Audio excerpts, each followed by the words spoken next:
Hola amigos de YouTube, soy Luxo2100 y les traigo la segunda parte de una historia de los hombres de negros, es una historia real. Bueno, quedamos en la pregunta, ¿y por qué sus relatos se parecen tanto entre sí, y contribuyen de este modo a confirmar unas pautas persistentes que caracterizan uno de los mitos, o realidades, más poderosos de nuestro tiempo? El estereotipo del mito.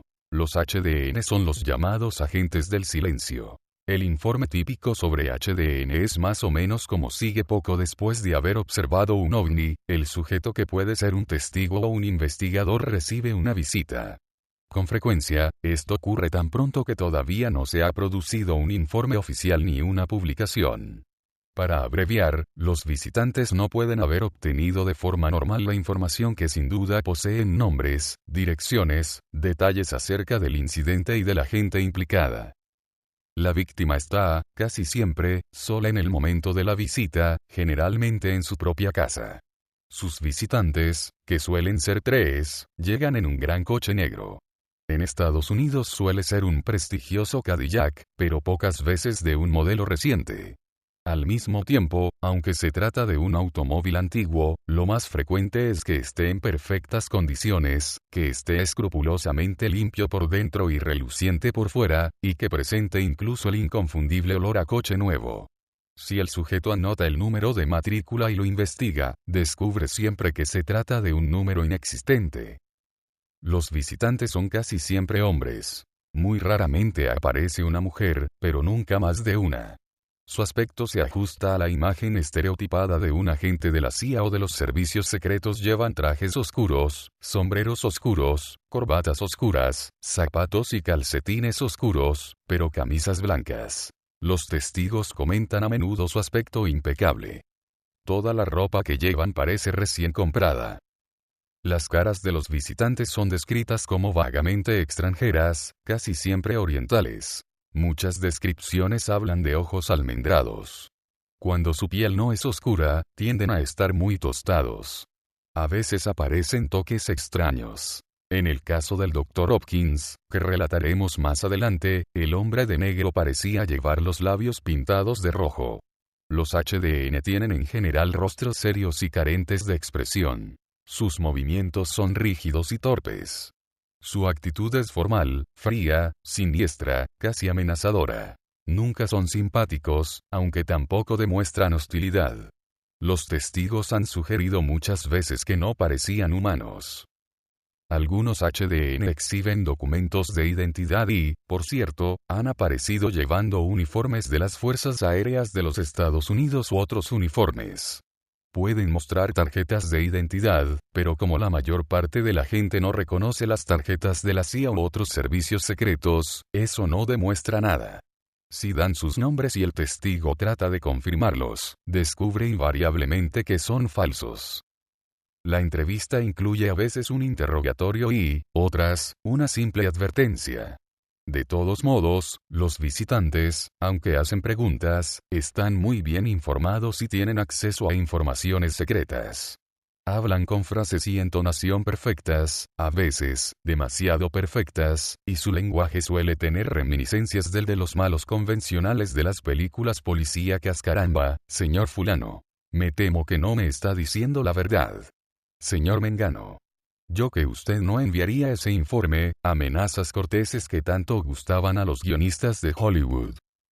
La visita termina casi invariablemente con una advertencia sobre la necesidad de no hablar con nadie del incidente si se trata de un testigo o de abandonar la investigación si se trata únicamente de un investigador.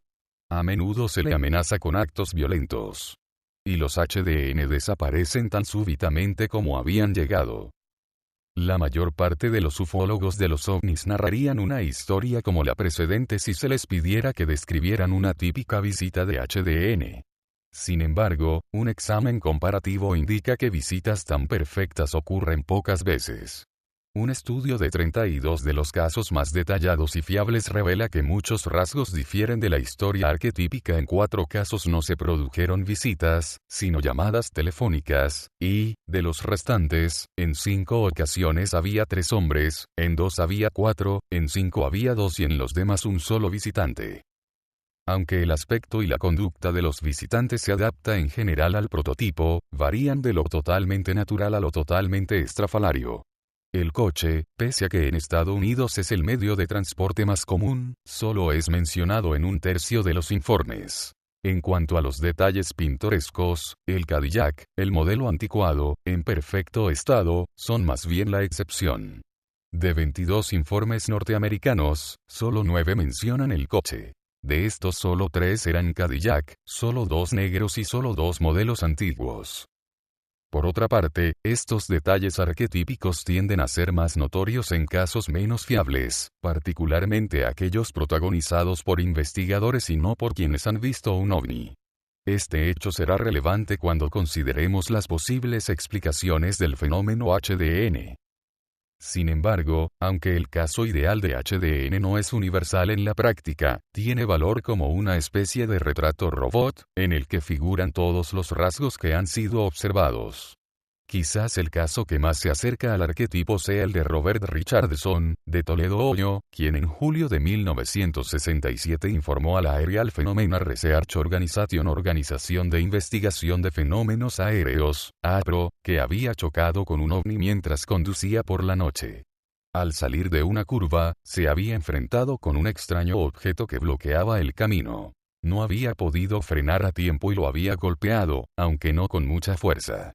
Justo después del impacto, el ovni desapareció. Los policías que volvieron con Richardson al lugar solo hallaron las marcas de su frenazo, pero en una visita posterior encontró un trocito de metal que, según él, podría provenir del ovni. Los HDN amenazaban a los contactados con no hablar sobre lo que habían visto. 3 días después, a las 11 de la noche, 2 hombres de algo más de 20 años aparecieron en casa de Richardson y le interrogaron unos 10 minutos. No se identificaron, y Richardson, que después se sorprendió al recordarlo, no les preguntó quiénes eran. No estuvieron hostiles ni amenazadores. Se limitaron a interrogarle. Observó que se marchaban en un Cadillac negro de 1953, o sea un modelo fabricado 14 años antes. Cuando se investigó el número de la matrícula se descubrió que aún no había sido atribuido, lo cual demostraba que, fuesen cuales fuesen sus visitantes, se trataba de impostores. Una semana después, Richardson recibió una segunda visita de 2 hombres diferentes que llegaron en un Dodge moderno. Llevaban trajes negros y tenían la tez oscura. Aunque uno de ellos hablaba perfectamente el inglés, el segundo tenía acento, y Richardson pensó que los 2 tenían algo de extranjero. Al principio parecían tratar de persuadirlo de que no había chocado con nada, pero después le reclamaron el trozo de metal. Cuando les dijo que lo había entregado a la APRO para su análisis, lo amenazaron: si quiere que su esposa siga siendo bonita, le conviene recuperar el trozo de metal. La existencia de ese fragmento de metal solo la conocían Richardson, su esposa y 2 socios importantes de la APRO. Aparentemente, los 2 desconocidos solo podían haberse enterado de su existencia poniendo una escucha en su teléfono o en el de la APRO. No había una vinculación clara entre los 2 pares de visitantes, pero ambos compartían el acceso a informaciones que no eran del dominio público. Y quizás esa sea la clave del misterio que encierran los HDN.